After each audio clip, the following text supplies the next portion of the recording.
আমার নাতিরা কই? দুই নাতি না দেখলে আমার শান্তি লাগে না। ফাতেমা বলেন, বাবা গো আমি কাঁদতেছি কোন ব্যথায়। ঘরের পিছনে যাইয়া দেখেন গো বাবা, আজকে 3টা দিন পার হয়ে গেল, আমি ফাতেমার চুলায় আগুন জ্বলে না। আপনার আদরের দুই নাতি না খাইয়া থাকতে থাকতে পেটের খিদার যন্ত্রণায় ঘরের পিছনে গলাগুলি করে নানা নানা কইয়া কাঁদতেছে গো বাবা। আমার নবী পিছনে যাইয়া দেখে গলাগুলি করে নানা নানা কইয়া কাঁদতেছে।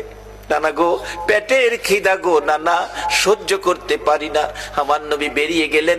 ঘুরতে ঘুরতে যাইতে যাইতে একটা ইহুদির বাগানে আমার নবী চাকরি নিলেন। কুয়ার থেকে পানি উঠাবেন, গাছের গোড়ায় পানি দিবেন, পানি উঠাবেন, 1 বালতি পানি 8টা, 1 বালতি পানি 3টা করে খেজুর, এইভাবে 8 বালতি পানি উঠাইয়া হাসাইন হুসাইনের মায়ায় আমার নবী বাগানে চাকরি পর্যন্ত নিয়েছে। এই ভালোবাসার হাসাইন হুসাইনে কষ্ট পাবে, এই কাজ আপনারা কইরেন না।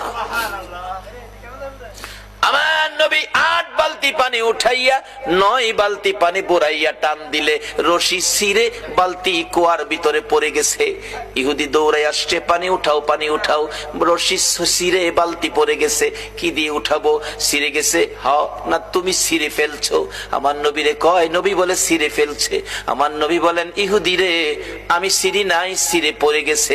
এই পর্যায়ে 1 কথা 2 কথা রাগ হইয়া নিষ্ঠুর ইহুদি, যেই নবীর চেহারায় জীবনে কোনদিন মশা মাছি বসে না, আমার নবীর গাল মুবারকে ইহুদি থাপ্পড় লাগাইয়া দিছে।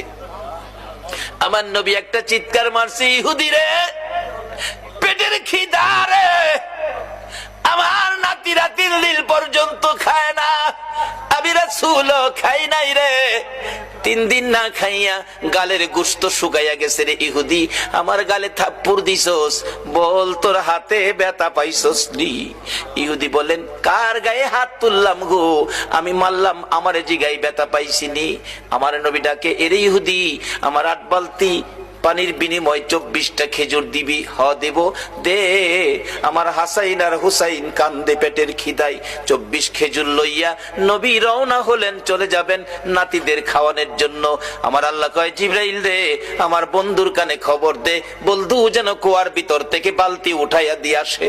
জিবরাইল ডাকে, হুজুর যাইতেছেন গা? বালতি উঠাইবো কে? বালতি তো কুয়ার ভিতরে সিরা পড়ছে, কিভাবে উঠাবো? কিছু তো নাই, উঠাবো কি দিয়া? জিবরাইলকে, হুজুর কিছু লাগে না, যেখানে রাহমাতাল লিল আলামিন আছে এখানে কিছুই লাগে না, আপনি কুয়ার ভিতরে হাত দিয়া বালতিরে ডাক দেন।